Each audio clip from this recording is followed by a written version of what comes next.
us again today. If you watched some of the streams earlier today, we did have some technical issues, so I'm glad that you guys are jumping back on. We're going to get through this entire forecast. No technical issues here. I'm just speaking it into existence, so that's what's going to happen.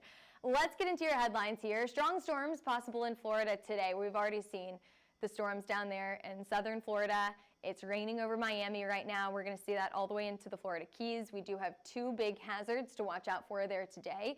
Heavy rain and gusty winds up to the north and west. So the Pacific Northwest also getting those strong storms and the potential for flooding today. But the rest of us, right in the middle, from the Keys all the way out to the Pacific Northwest, guess what? We're a lot warmer today. You probably already felt that as you walk out the door. It's so much more comfortable today than it was yesterday and the day before and the day before. So we are happy that the warmth is here. We're calling it a more mild Monday. But hey, while you are maybe outside today enjoying this nice weather, climbing up on roofs, and you're preparing for this warmer, severe weather season, one of the best ways to prepare is the Raising Hail Tour. We actually have another one in Denver tomorrow. We are down in Denver for our fourth Raising Hail Tour of the season, fourth weather Raising Hail Tour event of the season. We have Derek's forecast, the forecast of all forecasts here. It's the 2025 Spring Storm Hail Forecast. We are also going down to Omaha on March 4th and Orlando on March 11th. So head over to raising-hail-tour.com to get your tickets. You can save some money. $10 off here using code RHTTaylor10, RHTTAYLOR10. You also get a free lunch with this event and a free t-shirt, and we have some great vendors there that are going to help you prepare for the severe weather season, whether it's those complex questions that you have for attorneys, how do you market to your potential leads, how do you finally close that sale, and then how do you close a claim after that. We can answer all of those questions with some of our amazing vendors that are at this event. Alrighty, let's take a look at what we saw yesterday. Some rain down to the south and east, and then of course that rain up to the north and west. Rain and snow in this area. We've got a twofer. Not only is it coming down right now, but we've also got that snow melting on your higher elevations. So we've got some runoff coming down to the lower elevations, and then we've got rain on top of that. So we've got a flooding issue, if you couldn't tell by what I was inferring there, a flooding issue out to the north and west, and then maybe a little bit of snow in the Midwest. Not too much going on up to the Midwest, just some light snowfall accumulation. Now we've got two areas of concern today, one down to the south, another up to the north and west. But everyone else in the middle gets that nice warm weather. We've got a major warm up here. Temperatures are 10, 15, 20 degrees above average for this time of the year, mainly right through the middle of the plains, down to the south, over to the Four Corners. A lot of us warming up. Even the Tennessee Valley tomorrow, temperatures are going up and up and up for you all as well. Now, what about the storms? Because yes, you get warmer weather in here. That is one of the ingredients that you need for storms.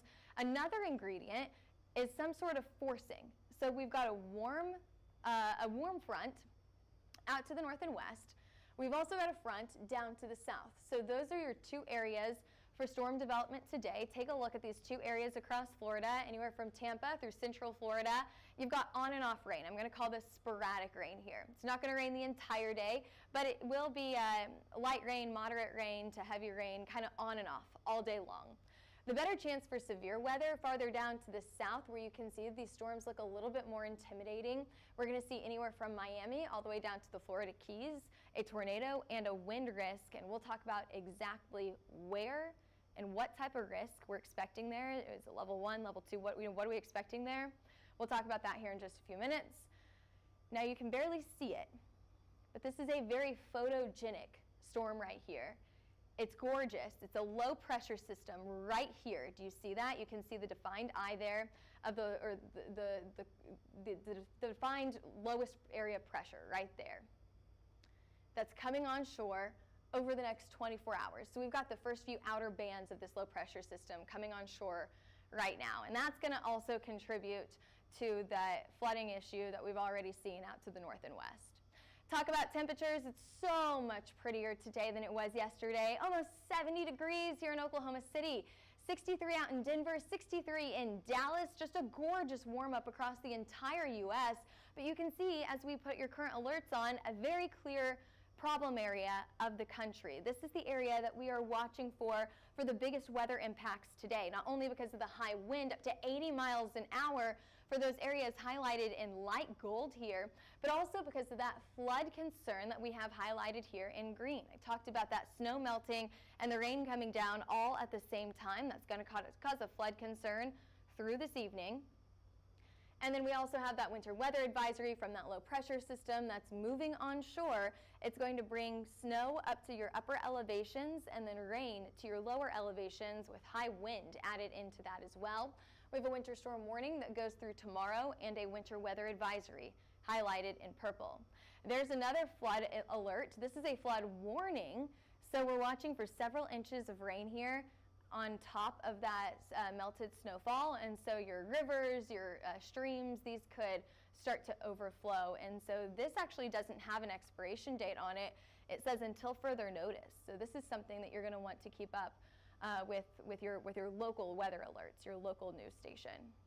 We've also been watching across the Mississippi for some flooded areas, some flooded channels here just from all of that rain. So zooming out here, we're watching, wait, hang on, we were talking about the flooding, so we can move on. Okay, so that's what you're looking at today. Now what are we looking at tomorrow, or later on this afternoon into tomorrow? I was talking about those storms down in Florida.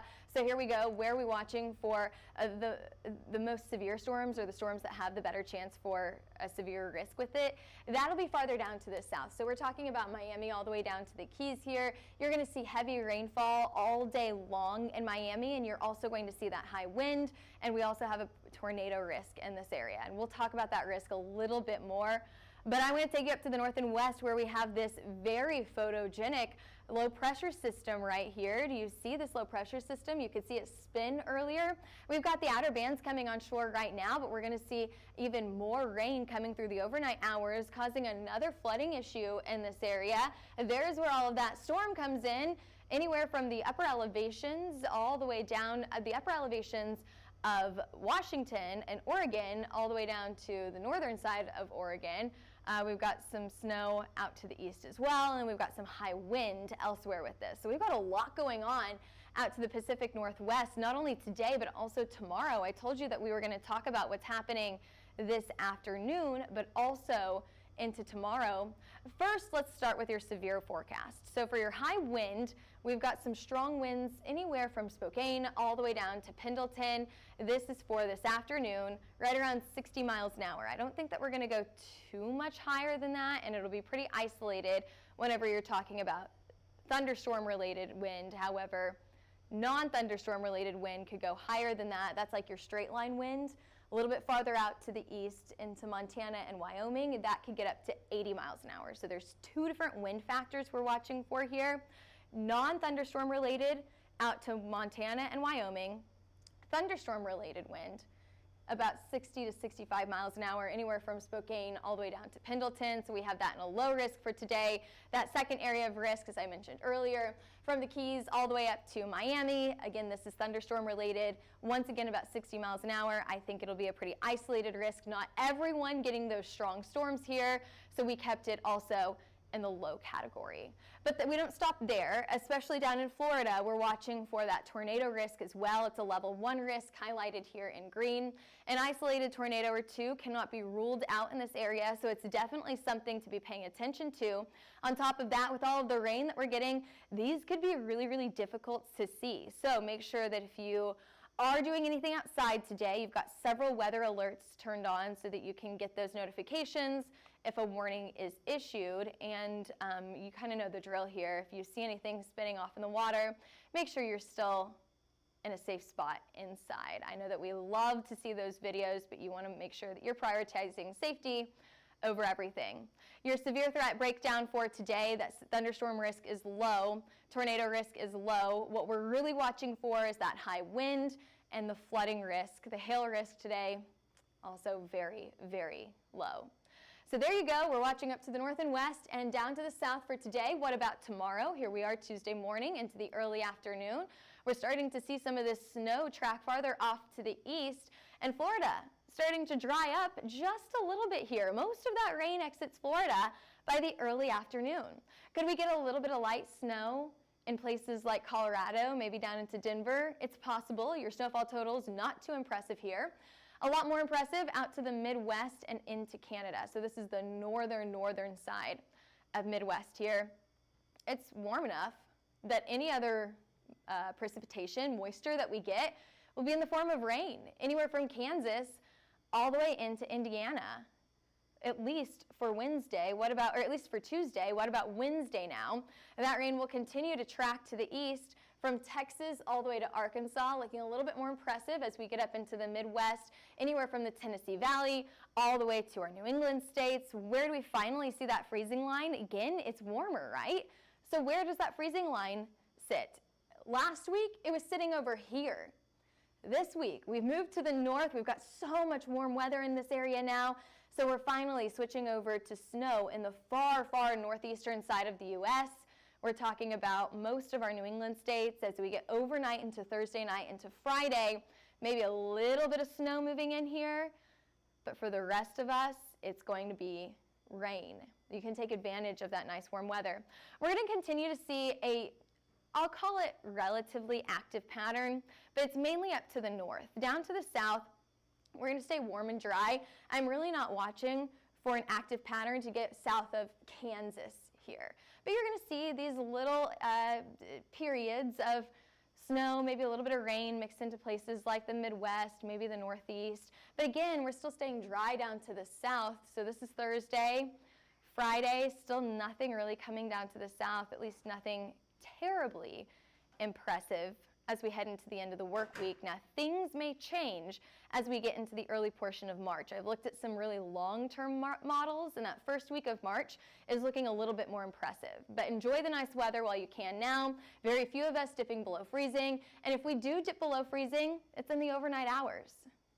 Those daytime highs, gorgeous. Upper 60s, mid-60s, we'll take it, especially this time of the year. This is well above average this time of the year. Below freezing only happens overnight. Upper 60s, as I mentioned. Here in Oklahoma City today, absolutely gorgeous. We've got 59 in Kansas City, 58 out in St. Louis. Tomorrow night and into tomorrow morning, tonight into tomorrow morning, we're talking about the low 40s, upper 30s, not too bad there. Holy moly, we're getting into the 70s in Oklahoma City, Dallas, Shreveport, 74. That is gorgeous. It's just crazy how much can change in 24 or 48 hours, where we were in the 30s, just freezing with that high wind in this area just a few days ago. Continuing as we head into Wednesday afternoon, still pretty nice, 50s and 60s. Hey, we'll take it. I mentioned that there could be a little bit of snow in this area into Wednesday, so it will get a little bit colder over here. Not too bad, though. What are we looking at as we head into the end of the week? Still some gorgeous weather, maybe a little bit of snow moving up to the north and east. You can see that cold weather trying to move in. Now let's get into the end of March, the beginning of March. I won't forecast that far out. We're not talking about the end of March yet. The beginning of March, March 1st into the 5th, we've got a really good chance for temperatures to be warmer than normal. Now you know what that means, right?